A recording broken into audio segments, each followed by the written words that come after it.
Hola a todos, un viernes más. La verdad es que es una alegría poder estar juntos y poder tener un rato en el que apartar durante la semana, igual que hacemos el miércoles y el domingo, pues también en nuestras iglesias, para poder pues dedicar un tiempo al Señor, para poder parar y aunque no podamos vernos físicamente, aunque no podamos estar cara a cara, sí que podemos tener pues un tiempo de comunión virtual, vamos a llamarlo así.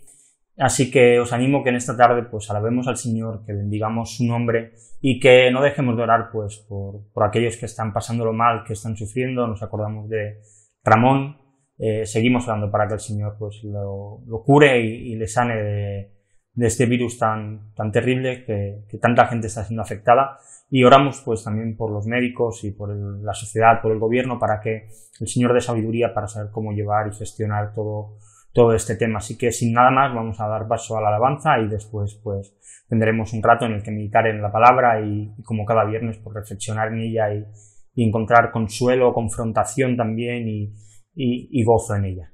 Así que damos paso a la alabanza y luego pues tendremos un rato de meditar en la Biblia.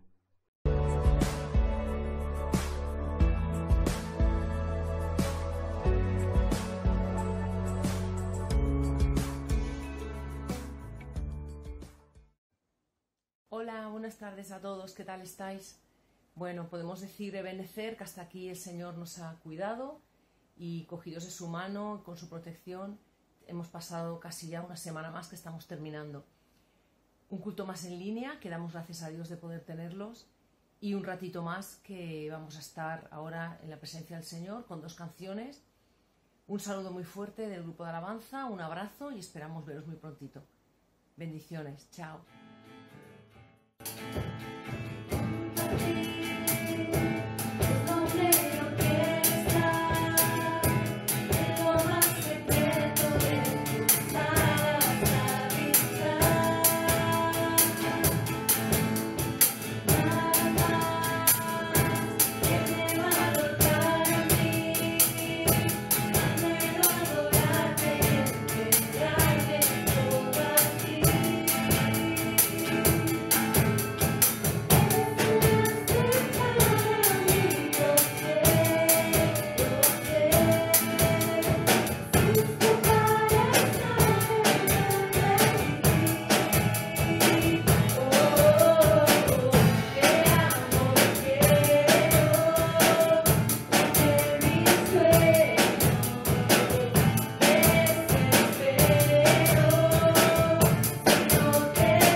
Amén.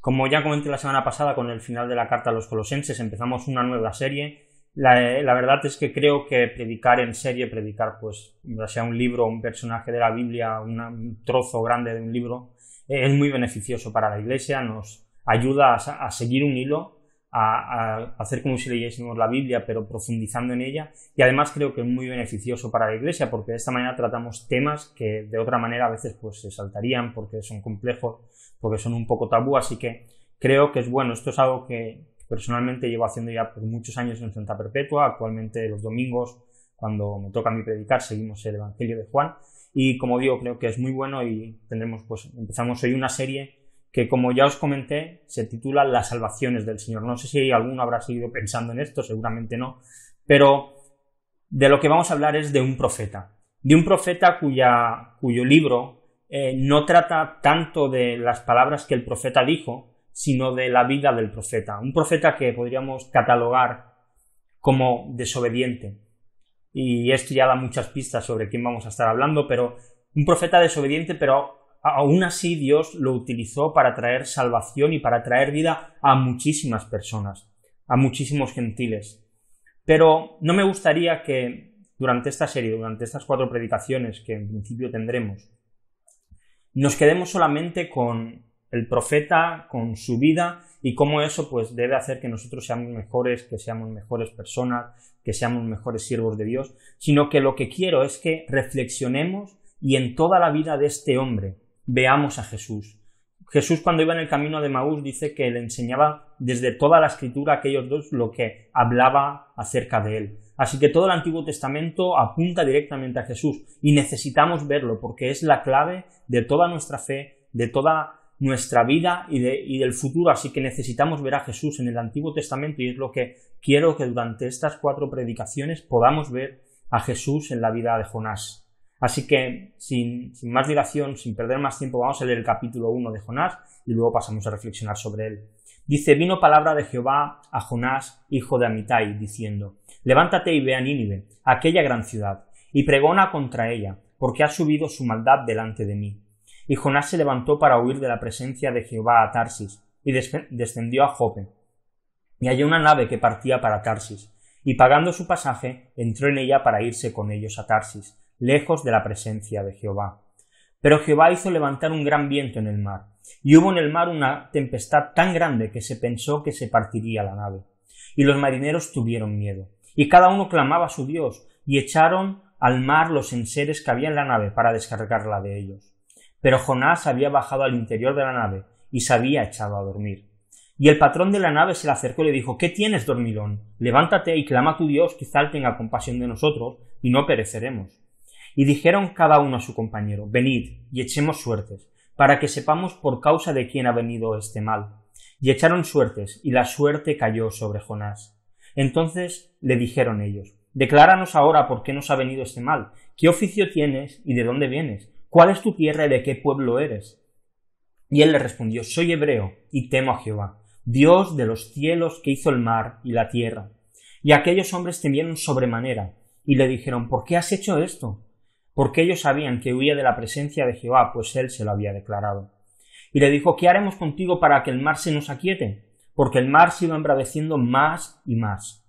Él le respondió: tomadme y echadme al mar, y el mar se os aquietará, porque yo sé que por mi causa ha venido esta gran tempestad sobre vosotros.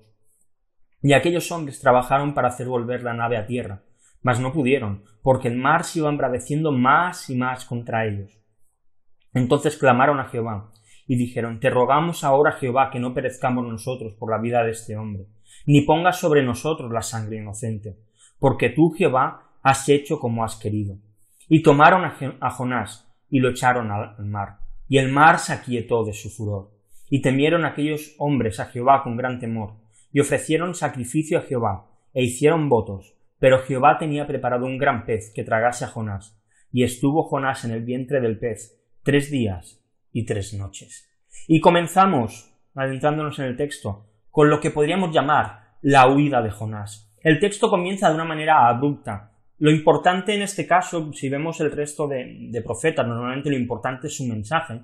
En este caso lo importante no es el mensaje, sino que lo importante y el protagonista aparentemente del texto es el propio profeta. Y cómo éste reacciona ante la misión que Dios le demanda. Dios le da una misión muy clave a Jonás, y muy clara además. Ve a Nínive y predica que voy a destruir ese pueblo. Es una ciudad malvada y la paciencia de Dios ya se ha acabado y por lo tanto debe ir allí y decirles claramente que Dios les va a destruir por su maldad. Y la verdad es que encontramos aquí un caso pues llamativo en todo el Antiguo Testamento. Normalmente los profetas se dirigían a Israel para hablar las palabras de Dios, pero en este caso vemos como Dios envía a uno de sus profetas a un pueblo gentil, a un pueblo extranjero, para presentar y hablar sus palabras. Y hay 2 palabras, 2 verbos, que declaran y demuestran la urgencia de lo que Jonás tenía que hacer. Levántate y ve. La misión que Jonás tenía que llevarse a cabo rápido, tenía que ser pronto. Nínive necesitaba escuchar la advertencia que Dios le daba. Igualmente nosotros tenemos una misión urgente también que hacer, levantarnos e ir a predicar el Evangelio. Los ninivitas necesitaban el mensaje de salvación para librarse, y la gente que nos rodea necesita el mensaje de salvación para obtener la vida eterna, para librarse del infierno. Así que no perdamos el tiempo, nuestra misión también nos apremia, también nos hace tener que ir rápido y deprisa a hacerla. Así que vemos cómo Dios envía a Jonás a Nínive para predicar a esa ciudad, pero la reacción de Jonás es totalmente contraria. Vemos que se levanta y se va hasta Jope, una ciudad cercana donde él vivía. Allí compra un billete de barco y decide irse hacia Tarsis. La verdad es que no está muy claro dónde está Tarsis, pero sí que la gran mayoría de comentaristas opinan que está al sur de España. Muchos lo sitúan exactamente en Cádiz. Jonás no era tonto, además de que si iba de la presencia de Dios, iba a una buena zona para vivir. Pero una de las cosas que quizá podríamos preguntarnos, no sé si tú lo haces, pero algo que llama la atención es ¿por qué huye Jonás? Quizá podríamos pensar que Jonás tenía miedo, que los ninivitas eran malos, su maldad había subido delante de Dios y por lo tanto él tenía miedo de ir allí y predicar el evangelio, de predicar acerca de Dios, de hablar de que Dios les iba a destruir y que tenía miedo y por eso huye. La verdad es que muchas veces podemos llegar a, y creo que es bueno y debemos hacerlo todos cuando leemos la Biblia, preguntarnos cosas, porque esto nos ayuda a profundizar en ella, a estudiarla más, pero en este caso la pregunta no hace falta que supongamos cuál es la respuesta, porque el mismo texto nos lo va a dar. En Jonás 4.2, Jonás, una vez Dios ya ha salvado a los ninivitas, ora, y dice así el texto, dice, lloró a Jehová y dijo, ahora, oh Jehová, ¿no es esto lo que yo decía estando aún en mi tierra? Por esto me apresuré a huir a Tarsis, porque sabía que tú eres Dios clemente y piadoso, tardo en enojarte y de grande misericordia, y que te arrepientes del mal.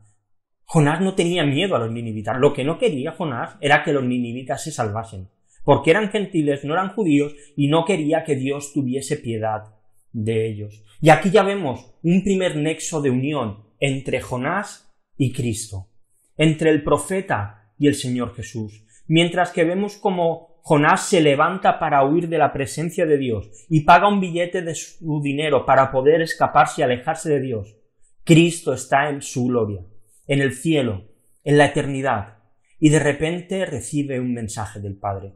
Levántate y ve a la tierra a rescatar a los que se han perdido. Y la respuesta de Jesús la encontramos en Filipenses 2, del 6 al 8, el cual siendo en forma de Dios, no estimó el ser igual a Dios como cosa a la que aferrarse, sino que se despojó a sí mismo, tomando forma de siervo, hecho semejante a los hombres, y estando en condición de hombre se humilló a sí mismo, haciéndose obediente hasta la muerte, y muerte de cruz. El Hijo también huyó de la presencia de Dios, pero huyó obedeciendo completamente lo que el Padre le decía. Compró un billete para que tú y yo podamos ir delante de Dios ahora. Jonás lo compró para huir. Cristo lo compró para que nosotros pudiésemos acercarnos a Dios. Mientras que Jonás no quería que los gentiles se salvaran de ninguna manera, Cristo vino a rescatar a los gentiles que nos habíamos perdido, a aquellos que no éramos parte del pueblo de Israel, a la Iglesia, a los que ahora formamos el verdadero Israel. Así que vemos como ya desde el principio Jonás nos apunta directamente a Cristo. Y si hemos visto la huida de Jonás, cómo Jonás huye, veamos cuál es la respuesta de Dios ante esta huida, porque Dios vemos que responde. Jonás se sube en el barco, empieza a huir de Dios, pero Dios no va a permitir, porque Dios nunca lo permite, que sus planes se vayan al traste por ningún ser humano. Y esto ya es algo sobre lo que reflexionar y guardarnos en nuestro corazón. Los planes de Dios siempre se cumplen. Así que Dios hace que aparezca en el mar una gran tormenta. El barco parece que se va a destrozar. Las olas entran dentro de aquella nave. El barco da la sensación que se va a partir por la mitad. Los marineros tienen miedo y cada uno empieza a clamar a su propio Dios, esperando y con la confianza de que su Dios le conteste y su Dios le resuelva y le saque de aquel lugar. Y cuando ven que no hay respuesta, dice que cogen los enseres, lo que había en el barco, y lo empiezan a tirar por la borda para bajar el peso y que de esta manera no se rompa y no se quiebre el barco. Pero, ¿dónde está Jonás en todo esto? Vemos a los marineros asustados, les vemos que está intentando salvar el barco, conseguir llegar a su destino. ¿Dónde está Jonás? Pues se había metido en la nave, en el barco, y se había echado a dormir. Menudo fenómeno este hombre. El barco se está hundiendo, la gente está asustada y él se va a dormir. ¿Cómo podía Jonás dormir en esta situación? ¿Cómo puede un hombre sensato, en medio de un momento tenso y un momento de miedo, irse a dormir? Jonás estaba dispuesto a todo por no ir a predicar a Nínive. Si el barco se hundía, para él una buena noticia, porque iba a morir y no iba a tener que ir a Nínive a predicar y a decirles que Dios les iba a destruir. Si su vida se acabase, estaría bien porque la salvación no iba a llegar a los gentiles. La salvación para él solamente era para los judíos. Y creo que debemos preguntarnos, ¿qué hacemos nosotros en medio de las tormentas? ¿Clamamos a Dios o nos vamos a dormir? ¿Nos ponemos de rodillas a clamar que Dios tenga misericordia o simplemente nos vamos a descansar, a desconectar de todo? Jonás debía haber clamado a Dios, pero no lo hizo. Se fue a dormir.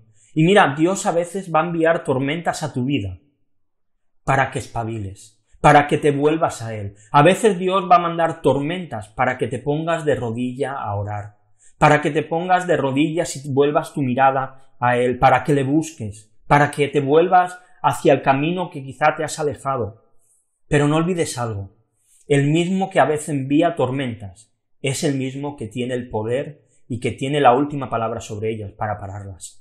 Así que no temas a ninguna tormenta, clama a Dios. Si te has desviado, vuélvete hacia Él. Y Dios, en su momento, hará que la tormenta cese. Con Jonás durmiendo, el patrón de la nave se acerca a él y le hace una pregunta. ¿Qué tienes, dormilón? Es decir, ¿qué estás haciendo? ¿En serio te vas a dormir ahora? Y entonces le pide que clame a Dios, a su Dios, para ver si este Dios, ya que el resto habían fallado, si este Dios tenía misericordia de ellos. Y esto una vez más nos vuelve a llevar a Jesús. Si recordamos en Marcos 4 del 35 al 41 hay una situación muy parecida. Los discípulos se suben a la barca con Jesús, llega una gran tormenta, aquellos marineros tienen miedo y Jesús se queda dormido en la barca. Pero cuando le despiertan, él habla a la tormenta y la tormenta se detiene en seco. Incluso los discípulos llegaron a decir: ¿quién es este que aun los vientos y la lluvia y el agua le obedecen? Si Jonás hubiese clamado a Dios, si Jonás se hubiese arrepentido y le hubiese dicho: Dios, está bien, voy a ir a Nínive, la tormenta habría parado en el momento, se habría calmado. Pero vemos que Jonás no actúa así. Y vuelvo a repetir, aquel que envía las tormentas con una sola palabra es capaz de detenerlas. Es capaz de parar cualquier problema y cualquier situación. Así que, si estás en medio de una tormenta, no dejes de clamar a Dios. Pero creo que hay algo más sobre lo cual debemos reflexionar. Vivimos en unos momentos de incertidumbre sanitaria, de salud, incertidumbre económica, incertidumbre laboral, en medio de una sociedad que vive en una tormenta llamada coronavirus. Y es la realidad, vivimos en medio de una tormenta, aunque haya muchos que ahora les ha dado por decir que el coronavirus no existe y que todo esto es mentira. Es real. Una sociedad llena de desesperación, de dolor, de tragedia, de depresión, de desesperación. ¿Y qué estamos haciendo los cristianos? Nos hemos ido al fondo del barco a dormir. Estamos en medio de una tormenta y nosotros estamos durmiendo. Estamos durmiendo. ¿Qué haces, dormilón? ¿Qué haces en el fondo del barco? ¿Por qué estás durmiendo cuando la gente necesita esperanza? Tenemos el mensaje más esperanzador y de más gozo y de más alegría que puede existir. Y nos vamos al fondo de nuestro sofá a dormir, a ver Netflix, a leer libros, a pasar buenos ratos, a reír. Y la gente está desesperada. En medio de una tormenta, los cristianos estamos perdiendo el tiempo. Como le dijo el patrón a Jonás: ¿qué tienes, dormilón? ¿Por qué estás durmiendo en medio de la tormenta? Deja ya de dormir y vete a predicar el evangelio a quien lo necesita. Vete a traer esperanza en medio de la tormenta. Porque ahí fuera hay mucha gente que está agobiada, que está deprimida, que está desesperada y que necesita una palabra de ánimo.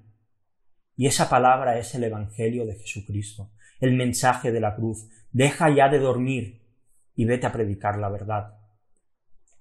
Y si hemos visto la huida de Jonás, hemos visto la respuesta de Dios, ahora nos adentramos a la última parte, que he titulado, porque creo que, como veremos, tiene todo el sentido del mundo: el sacrificio de Jonás. Ya han despertado al dormilón, estaría quizá roncando en el fondo de la nave, le han dado unos golpecitos, el patrón le ha dicho: espabila y clama a tu Dios a ver si nos libra de esto. Y ahora toca buscar un culpable. toca ver realmente aquella tormenta que no era normal, y los marineros sabían que no era normal, de quién era culpa. Cada uno esperaba que su Dios señalase al culpable, que dijese quién era el que había fallado, y para esto decidieron echar suertes. Aunque en nuestra cultura esto de echar suertes es un poco raro y no estamos demasiado de acuerdo en ello, en aquel tiempo era algo normal. Y un ejemplo de esto lo vemos también pues ya años después, cuando Judas se suicida y necesitan elegir pues al 12º apóstol. Vemos que echan suertes y la suerte cae sobre Matías. Y aclaro aquí para que quede bien claro, nosotros no necesitamos echar suertes para nada, porque nosotros tenemos al Espíritu Santo, que es nuestra guía y que es aquel que nos habla y nos recuerda todo lo que Jesús dijo y nos enseña y nos guía a toda la verdad. Así que no tenemos que echar suerte para saber lo que tenemos que hacer o no tenemos que hacer. Dios nos ha dado al Espíritu Santo para que sea Él el que nos guíe y el que nos instruya en nuestro camino. Así que cuando tengas que tomar alguna decisión, no te pongas a echar los dados a ver qué sale, a ver qué Dios quiere, sino ora, relaciónate con el Espíritu Santo, lee la Biblia y deja que Dios sea el que te guíe, que lo tienes en tu interior y no lo tienes fuera. Pero esta situación extraña, aunque nos pudiese parecer, bueno, han echado las suertes y quizá pues sale que gana Neptuno o que gana pues otro dios que pudiesen tener los griegos o los romanos o la religión predominante de cada uno de ellos. Pero aún así, en medio de la suerte que echan, la providencia de Dios está gobernando todo. Dice Proverbios 16:33, la suerte se echa en el regazo, mas de Jehová es la decisión de ella. Así que absolutamente todas las cosas están controladas por Dios. Y la suerte, en aquel momento, indica que Jonás es el culpable. Dios estaba señalando a Jonás como el culpable de aquella tormenta delante de todos los que estaban allí con él, delante de todos los marineros miedosos. Y esto nos lleva una vez más a los pies de la cruz. En Mateo 27:35, como ya Isaías también lo había profetizado, vemos cómo sobre los vestidos de Jesús echaron suertes para repartírselos y ver quién se lo llevaba una vez Jesús ya estaba en la cruz, crucificado. ¿Y qué diferencia entre Jonás y Jesús?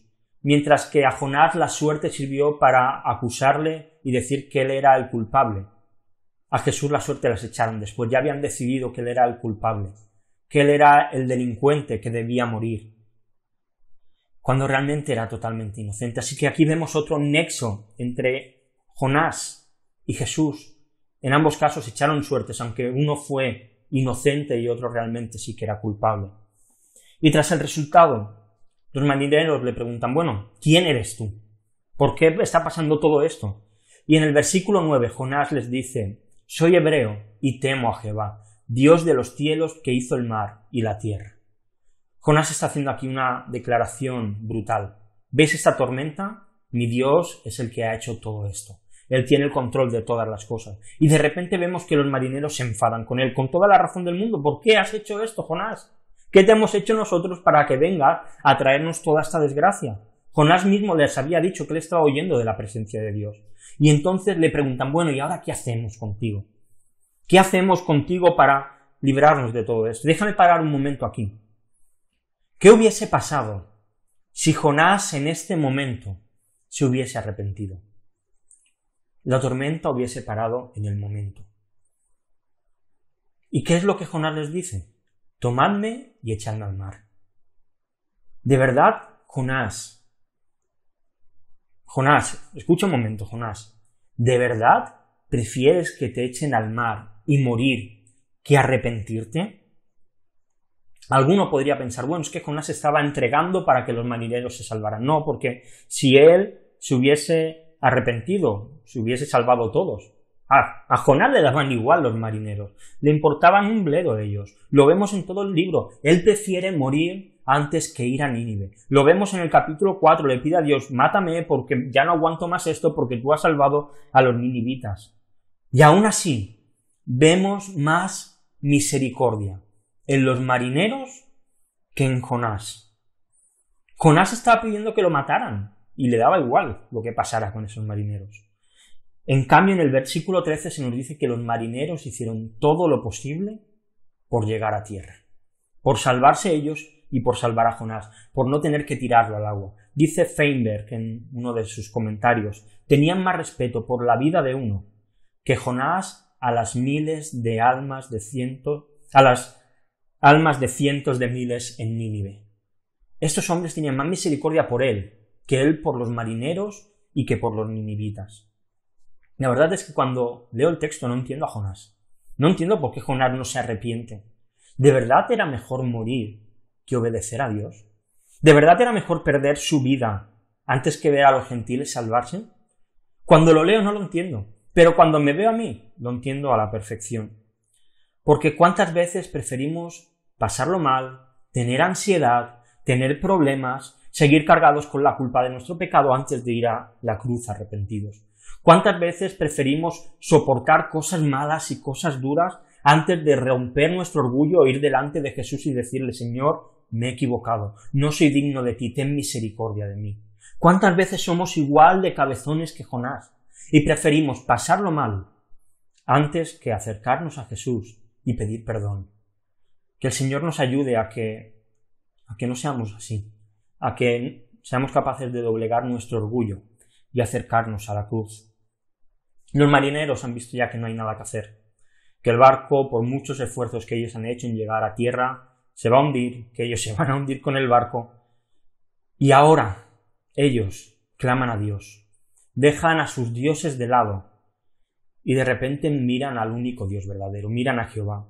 Dice en los versículos del 14 al 16: te rogamos ahora, Jehová, que no perezcamos nosotros por la vida de este hombre, ni pongas sobre nosotros la sangre inocente, porque tú, Jehová, has hecho como has querido. Y tomaron a Jonás y lo echaron al mar, y el mar se aquietó de su furor.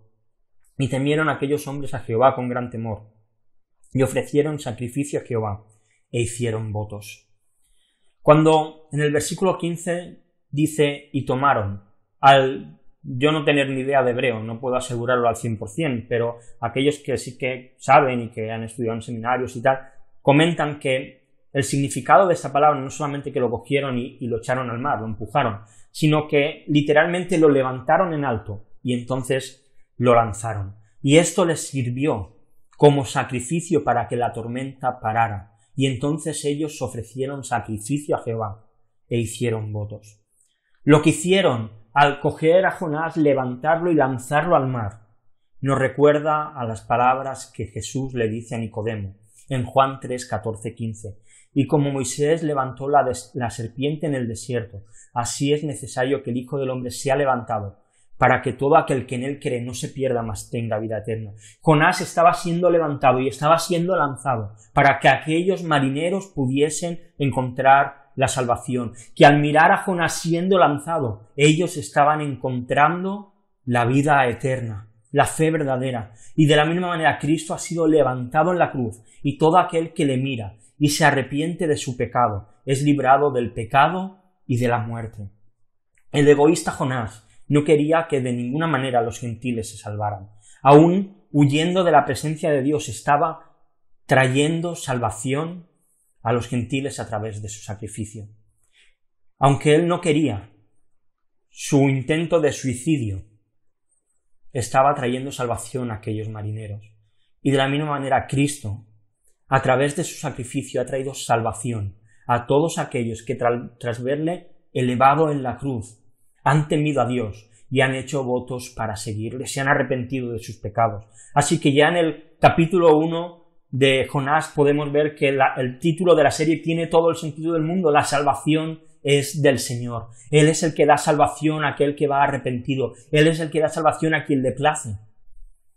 Él es el que da salvación a través de la cruz, del sacrificio de Jesús. Así que si no conoces a Cristo, acércate a Él, ve arrepentido, arrepiéntete de corazón y haz votos de seguir a Dios, de seguir a Jesús cada día de tu vida. Pero si los marineros habían experimentado la gracia de Dios de una manera sobrenatural, volviéndose a Él, ofreciendo sacrificios, haciendo votos, con Jonás no iba a ser diferente. Él también la iba a experimentar. Jonás también iba a experimentar la gracia de Dios en su carne. El plan de Jonás era acabar en el fondo del mar, engullido por las olas, arrastrado por la corriente, quizá algún animal lo devorara y lo destrozara y acabase todo aquello rápido y desaparecer para siempre. Con su objetivo conseguido, los ninivitas no se salvan. Pero la soberanía de Dios, como ya hemos dicho, está por encima de cualquier plan humano. Y nos dice el texto que Dios tenía preparado un gran pez que tragase a Jonás. Un gran pez que ahora iba a cumplir su cometido. Muchos han intentado, para defender la historia de Jonás, hablar pues como de algunos casos de marineros que han caído al mar, que una gran ballena, una ballena tiburón, una ballena azul o alguna ballena de las más grandes ha tragado a una persona y luego la ha escupido y la persona ha sobrevivido. Mira, yo no sé si eso habrá pasado de verdad o no, no tengo ni idea. Han habido siempre rumores de casos, unos dicen que son inventados, otros que no, pero en este caso no hace falta buscar ningún caso, ni ningún ejemplo, ni ninguna cosa para defender lo que la Biblia dice. A Jonás no se lo comió una ballena. Si se lo hubiese comido una ballena, la Biblia diría que una ballena que se comió a Jonás. A Jonás se lo comió un pez muy grande que Dios había preparado para que en este momento estuviese en ese lugar y se tragase a Jonás. En el principio, quizá Dios creó este pez, quizá lo creó en ese momento, no tengo ni idea, para mí mi lógica me dice que fue en el principio, y ese pez estuvo inactivo, estuvo en la profundidad del mar Mediterráneo donde nadie lo vio, donde nadie sabe nada de él, y apareció en el momento que tenía que aparecer para cumplir el plan que Dios había preparado, porque dice el texto que Dios habría preparado un gran pez que se tragase a Jonás. Y este pez vuelve una vez más a relacionar a Jonás con Cristo en Mateo 12, del 39 al 41. El mismo Señor Jesús dice, Él le respondió y les dijo, la generación mala y adúltera. Esto es después de que los fariseos le demanden señales. Demanda señal. Pero señal no le será dada, sino la señal del profeta Jonás. Porque como estuvo Jonás en el vientre del gran pez, una vez más no dice ballena, gran pez, 3 días y 3 noches, así estará el Hijo del Hombre en el corazón de la tierra, 3 días y 3 noches. Los hombres de Nínive se levantarán en juicio contra esta generación, le está hablando a los fariseos, y la condenarán, porque ellos se arrepintieron a la predicación de Jonás. Y he aquí más que Jonás en este lugar. 3 días y 3 noches. Jonás en el pez, en el vientre del pez. Una mala y desganada predicación sirve para que más de 200.000 personas se conviertan a la verdad. Cristo durante 3 días y 3 noches estuvo en lo profundo de la tierra, y Cristo es mayor que Jonás, infinitamente más grande y más importante, porque Él ha traído salvación a millones de personas a lo largo de toda la historia, y a día de hoy sigue trayendo salvación a aquellos que van arrepentidos a la cruz, a aquellos que se arrepienten y piden perdón por su pecado, así que no pierdas esta oportunidad. Y acabo ya. En esta tarde hemos visto un profeta que había decidido huir de la presencia de Dios y que su encuentro tormentoso con los marineros fue vital para ellos fue eterno. Quizá tú nos escuchas hoy y seas como uno de esos marineros sin esperanza, que estás en medio de una tormenta, que has clamado a todos tus dioses, a todas aquellas cosas en las cuales tienes tu esperanza puesta y no están funcionando. Quizás has empezado a quitar cosas de del barco de tu vida para ver si consigues mantenerlo a flote, pero la tormenta está siguiendo igual. Tengo una buena noticia para ti. Jesús ya hizo esa parte por ti. No te puedo asegurar que tu tormenta se vaya a calmar. No puedo asegurarte que tu enfermedad se vaya a curar. No puedo asegurarte que tu problema económico se resuelva. No te puedo asegurar que ni siquiera tu matrimonio, tu relación o tu corazón se restaure por completo y todo sea de color de rosa. No te lo puedo asegurar, pero hay algo que sí que te puedo asegurar. Si tú vas a Jesús y te arrepientes de tu pecado, lo confiesas, reconoces delante de Él que le necesitas y le confiesas como tu Salvador, en medio de todas las tormentas que tienes, vas a tener paz. En medio de todas las tormentas que tienes, te vas a dar cuenta que todo esto no es más que algo temporal y que lo que de verdad importa y lo que ya tienes asegurado es la eternidad. Y entonces podrás vivir con gozo. Triste a veces, preocupado muchas, desesperado en alguna ocasión, puede ser que incluso depresivo, pero con gozo, porque la salvación de Dios El regalo de Jesús no tiene comparación con ninguna otra cosa. Él es lo más importante y lo mejor que nos ha podido pasar. Pero quizá tú ya conozcas a Jesús, pero seas como Jonás, que has decidido huir de Dios, has decidido huir de su presencia. Dice el salmista que si nos fuésemos al monte más alto de toda la tierra, allí nos encontraría Dios. Y si fuésemos al océano más profundo, allí nos encontraría Dios. No hay lugar en el que esconderse, así que deja de hacer el tonto. Deja de huir y obedece. Jonás pagó un billete de barco con su dinero para acabar en el vientre de un pez y acabar yendo a Nínive a predicar. Si tú quieres, gasta tu dinero, tus esfuerzos, tu tiempo en comprar el billete para ir a donde quieras. Dios te volverá a traer hacia donde estabas y volverás sin ese dinero. Habrán pérdidas de camino. Quizá Dios haga que un pez, entre comillas, obviamente no literalmente, te trague durante un tiempo determinado. Que estés a oscuras, como veremos la semana que viene. Jonás narra lo que él sintió al estar dentro del pez, al caer al agua. No es nada agradable. Así que deja de huir de Dios y empieza a obedecer lo que Él te manda. Pero quizá tú no seas de los que, como los marineros, tú ya conoces a Dios. Quizá no estés huyendo de su presencia, pero quizá simplemente estés durmiendo. Te hayas metido al fondo de la nave a echar una cabezadita en medio de la tormenta. Porque piensas, bueno, mi salvación ya está segura. ¿Qué más da si le hablo a otros o no le hablo? Pero, ¿qué pasa con los que te rodean? ¿Vamos a ser tan egoístas como Jonás y sentirnos cómodos con nosotros ser salvos? ¿O realmente vamos a ir a predicar a otros? Despiértate, dormilón. Deja ya de dormir, deja de dormitar, deja de ver Netflix, de ver Amazon, de pasarte horas con el móvil, en WhatsApp, en Instagram, en Twitter o donde pierdas el tiempo. Dejemos de desperdiciar nuestro tiempo con cosas que no llevan a nada. No puede ser que seamos creyentes, que digamos que creemos en el infierno, que creemos en la eternidad y no prediquemos el Evangelio. Si no lo predicamos, lo único que evidencia es o que nos da igual la gente, lo cual no es de muy creyentes, o que realmente no creemos ni que Jesús vaya a volver, ni que quien no cree en Jesús se va al infierno. No hay ningún otro sentido. No podemos decir que Cristo viene pronto y no predicar el Evangelio a los demás. El Señor viene pronto, amén, aleluya, gloria a Dios, pero luego me callo y los demás que se espabilen. No puede ser. O nos importa un bledo la gente, o no creemos esto. No sé cuál de las dos razones será. Y si tú no eres ni estás huyendo de Dios, ni estás durmiendo, gracias. Gracias porque estás haciendo el trabajo que otros muchos no hacemos. Despertemos y evangelicemos. Espabilemos. Hay gente que dice, no, es que mira, yo es que no valgo. Es que no es valer o no valer. Es que es predicar a Jesús. Es que no hace falta tener un ministerio para ir a decirle a otra persona que se tiene que arrepentir de su pecado, que hay algo después de la vida, que el ser humano está perdido y peleado con Dios y que solamente Jesús puede resolver este problema. A veces decimos, vamos a invitar a la gente a que venga a la iglesia, y está bien. No digo que esto no esté mal, perdonad. Pero no es el pastor el que tiene que evangelizar a todo el mundo. No es el predicador el que lo tiene que hacer. Tú tienes que hacerlo a la gente que te rodea. Porque habrá gente que no quiera ir nunca a una iglesia. Pero tú eres el que tiene la verdad y que tiene que llevársela. Y no olvidemos, la fe viene por el oír la palabra de Dios.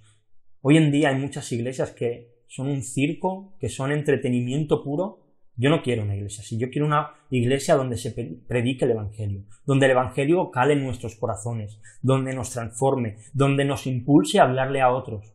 No quiero ni grandes grupos de música, ni luces, ni humo, ni nada de esto. Lo que quiero es una iglesia que se centre en la verdad, y creo que estamos en el buen camino, pero tenemos que la verdad llevarla hacia afuera. Así que acabamos ya, vamos a hacer una oración antes de finalizar y rogar que el Señor nos ayude pues a no dormir, a no huir de su presencia y que pues, dirija todas las cosas con aquellos marineros que quizá puedan escucharnos hoy. Señor, te damos muchas gracias por tu palabra, Señor, y gracias por este libro tan maravilloso de este profeta que, aunque no acabamos de entender, Señor, cómo fue tan cabezón y quiso huir de ti, Señor, cuando nos vemos a nosotros sí que lo entendemos, porque también nosotros a veces lo hacemos. Así que te rogamos que tú nos ayudes, Señor, a no dormir, Señor, a predicar el Evangelio, a predicarle a la gente que tú eres la verdad.